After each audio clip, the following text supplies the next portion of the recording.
Hello student, आपका हमारे इस क्लास 12 की केमिस्ट्री क्लास में बहुत बहुत स्वागत है। उम्मीद करते हैं आप लोग बहुत अच्छे होंगे। भाई, ये नए सत्र की क्लास चल रही है। आप लोग अगर यूपी बोर्ड एग्जाम्स की तैयारी कर रहे हो तो आप हमारे साथ जुड़ जाइए और अपने बोर्ड एग्जाम्स की बेहतर तैयारी हमारे साथ कर सकते हैं। आपका जो 2026 में एग्जाम होगा उसकी तैयारी आप लोग कर रहे हैं। जो आपका पहला चैप्टर बनता है विलयन, ये हमारा विलयन का जो है तीसरा लेक्चर है। तो आज तीसरे लेक्चर में हम जो चर्चा करने वाले हैं विलयन की सांद्रता को प्रदर्शित करने की विधियां। तो इसमें आपकी कई विधियां हैं, जैसे मोलरता है, पीपीएम में सांद्रता है, ऐसे बहुत सारी विधियां हैं। तो आप लोग वीडियो के अंत तक बने रहिएगा, देखना अभी आपका तैयार हो जाएगा। देखो बच्चों, अगर आप यूपी बोर्ड से बाहर के अगर किसी अन्य बोर्ड एग्जाम्स की तैयारी कर रहे हैं तो आप भी हमारे चैनल से कर सकते हैं। जो भी चैप्टर्स हम पढ़ा रहे हैं ये अभी आपके सिलेबस में होगा। इसके अलावा भी जो अदर चैप्टर्स हैं उसके बारे में भी हम चर्चा करेंगे, उसको अदर से जो है वीडियो बना के आपको उपलब्ध करा देंगे।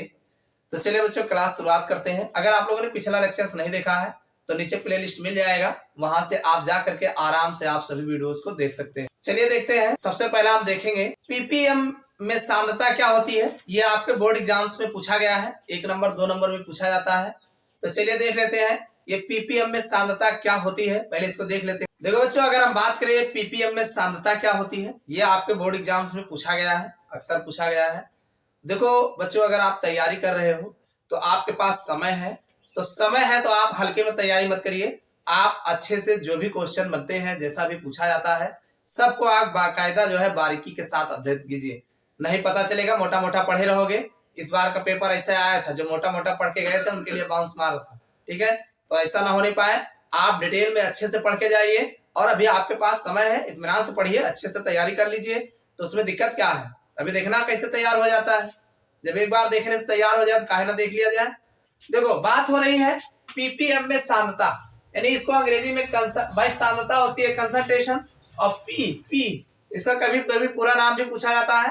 तो एक पी का मतलब होता है पार्ट्स और दूसरे पी का होता है पर, और एम जो होता है मिलियन। मिलियन जानते हो, कहते नहीं 1 मिलियन सब्सक्राइबर मतलब 10 लाख सब्सक्राइबर। 1 मिलियन का मतलब 10 लाख होता है। और 10 लाख कितने को रिप्रेजेंट करते हैं? 10 की घाते 6।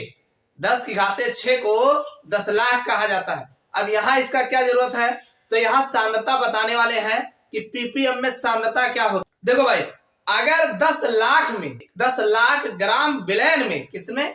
10 लाख ग्राम विलयन में अगर किसी विलय का 1 ग्राम घुला हो, कितना घुला हो? 1 ग्राम घुला हो, तो इसकी सांद्रता को हम जो है पीपीएम में सांद्रता कहते हैं। क्या कहते हैं?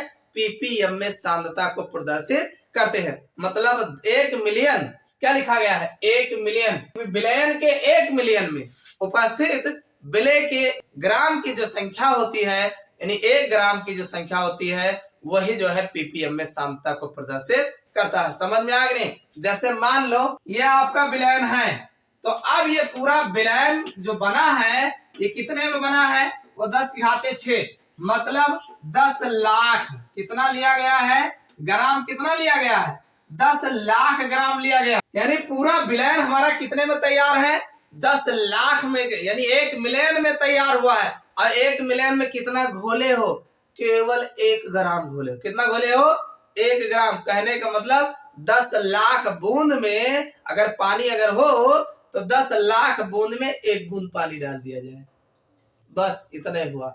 तो ऐसे जो हमारा पीपीएम में सांद्रता होती है, यानी 10 लाख में 1 पार्ट उसका उपस्थित होता है।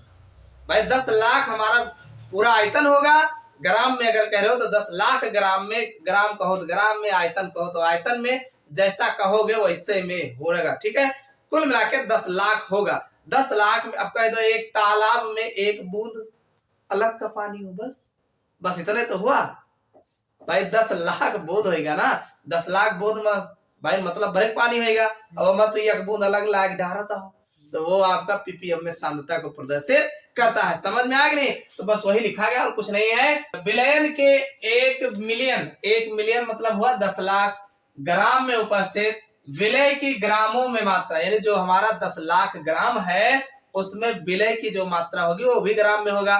तो ग्राम में मात्रा उसकी पीपीएम में सांद्रता कहलाती है। समझ में आ गई? अब इसका हम अगर फार्मूला देखें तो आप लिख सकते हैं विलय की पीपीएम में सांद्रता यानी पीपीएम में सांद्रता जो होगा बराबर विलय का द्रव्यमान, ये भी ग्राम में हो जाएगा, अपान विलयन का द्रव्यमान, ये भी ग्राम में हो जाएगा, और फिर मल्टीप्लाई 10⁻6। इसको लगाना मत भूलिएगा, क्योंकि यही तो हमारा 10 लाख है, 1 मिलियन है।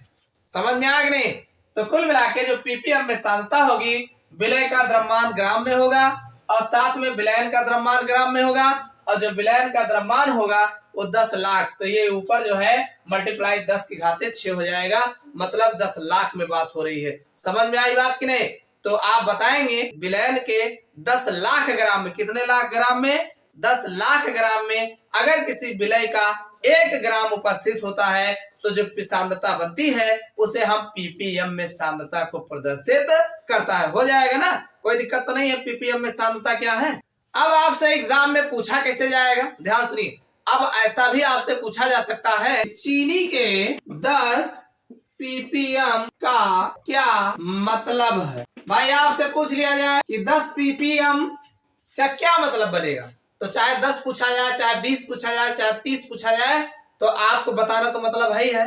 तो एक समझ लो, बाकी बता लेना। भाई 10 पीपीएम का मतलब ये है कि 10 लाख ग्राम में कितना? 10 ग्राम हमारा विलय उपस्थित है, यानी विलयन के 10 लाख ग्राम में कितना उपस्थित है? 10 ग्राम हमारा उपस्थित है। बस यही लिखना है, ऐसे लिखोगे आप। भाई आप बता सकते हैं कि चीनी के 10 पीपीएम का क्या मतलब है? भाई शर्करा के 10 पीपीएम का क्या मतलब है? तो आप बताएंगे विलयन के 10⁻6, मतलब 10 लाख ग्राम में विलय का, विलय मतलब कौन है? चीनी है आपका ना। तो आप यहीं पे लिख सकते हो, आप यहाँ विलय जो लिखा है यानी में चीनी का 10 ग्राम उपस्थित होता है। कितना उपस्थित होता है? 10 ग्राम।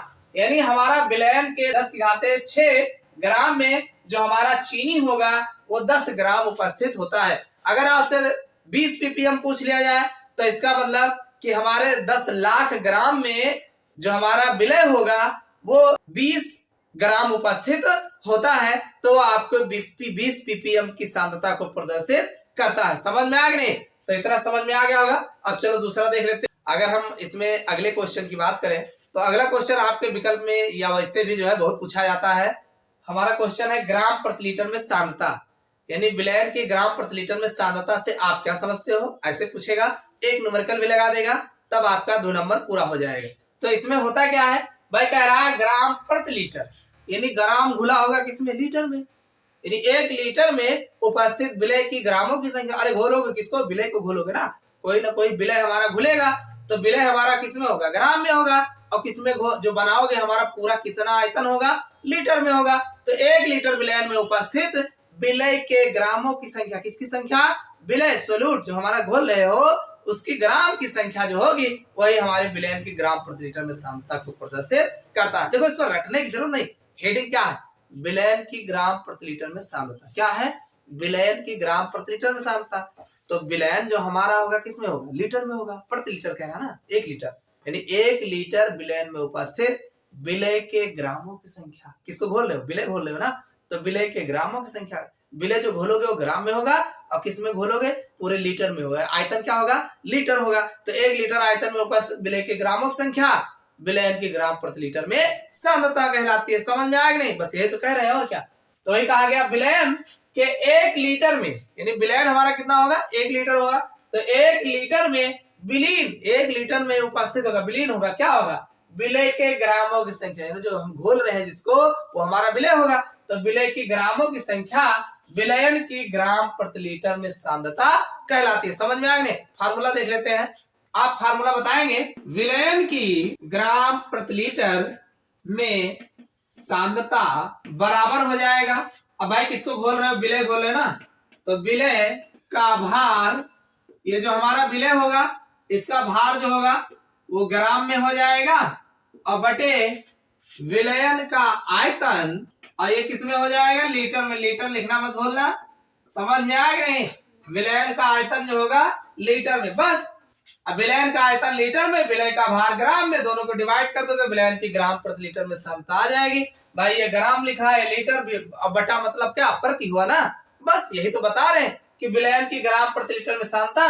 भाई प्रति लीटर मतलब 1 लीटर, 1 लीटर में उपस्थित विलय के ग्रामों की संख्या, यही आपको विलयन की ग्राम प्रति लीटर में सांद्रता कहलाती है। समझ में आ गया। अब इस पर एक न्यूमेरिकल देख लो, न्यूमेरिकल भी बहुत पूछा जाता है। देखो बच्चों, हमारा जो एग्जाम्पल है कि 250 ml विलयन में, यानी विलयन हमारा कितना है 250 ml विलयन में 5 ग्राम विलय घुला है। विलय हमारा कितना घुला है 5 ग्राम विलय घुला है। विलयन की ग्राम प्रति लीटर में सांद्रता ज्ञात करो। यानी ऐसे क्वेश्चन आपके एग्जाम में देखने को मिलते हैं।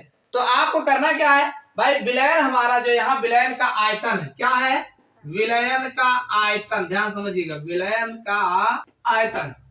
तो विलयन का आयतन हमने कहा लीटर में, और देख क्या रखा है 250 ml ले रखा है, 250 ml। तो ml को लीटर में कन्वर्ट करेंगे, मतलब 1000 से भाग दे देंगे, और जब 1000 से भाग दोगे 1 0 1 कट जाएगा, 25 चौका 100, 1/4 मतलब 0 कितना आ जाएगा 25, कुल मिला के 0.25, ये हमारा लीटर आ जाएगा। क्या आ जाएगा लीटर। समझ में आया कि नहीं, ये हो गया। और क्या दिया गया 5 ग्राम, यानी विलय, विलय की मात्रा कितनी हो जाएगी, विलय की मात्रा ये हमारा आ जाएगा सीधा सीधा 5 ग्राम। और किसमें रखना है, ग्राम में तो रखना है, यानी विलय की मात्रा कह लो, और चाहे विलय का भार कह लो। क्या कह लो, विलय का भार। समझ में आ गया ना। अब फार्मूला क्या है भाई, ग्राम प्रति लीटर में सांद्रता, मतलब विलयन की ग्राम प्रति लीटर में सांद्रता। तो आराम से आप फार्मूले पे रख दो। सांद्रता विलय का भार, विलय का भार 5 ग्राम हो गया, ये ग्राम में है ही है। और विलयन का आयतन लीटर में, तो 0.25, यही तो लीटर आया है। आप दशमलव लगा दो, 2 0 बढ़ा दो, बराबर हो गया ना, दशमलव हट जाएगा, ऊपर आ जाएगा 500, नीचे आ जाएगा 25। 25 से 500 में भाग दे दीजिए, तो 25 दूना 50, 1 0 बच गया, 1 0 लगा दो, तो आ गया सीधा सीधा। यानी विलयन की ग्राम प्रति लीटर में सांद्रता जो होगा बराबर 20 ग्राम प्रति लीटर। समझ में आया कि नहीं, ये 20 ग्राम प्रति लीटर आपका निकल के आ जाएगा। समझ में आ गया होगा। कुछ नहीं करना है, नीचे जो आप रखिएगा इसको आप पहले लीटर में कन्वर्ट कर लेना। अगर ml में दिया गया है तो लीटर में कन्वर्ट करने के लिए आप 1000 से भाग दे देंगे, तो ml वाला लीटर में चेंज हो जाएगा, और ऊपर वाला ग्राम में दिया ही गया है। कुछ नहीं करना है, आराम से फार्मूले पर रख दीजिए, दशमलव हटा के काट पीट दीजिए, तो आपका आंसर ग्राम प्रति लीटर में जो है निकल के आ जाएगा। बड़ा आसान है, बस केवल लगाने की देरी थी आप। तो ये वीडियो आपको कैसा लगा कमेंट करके जरूर बताइएगा, और वीडियो को लाइक ना किया हो लाइक कर दीजिएगा। फिर मिलते हैं अगले क्लास में इसके आगे के टॉपिक को लेकर के।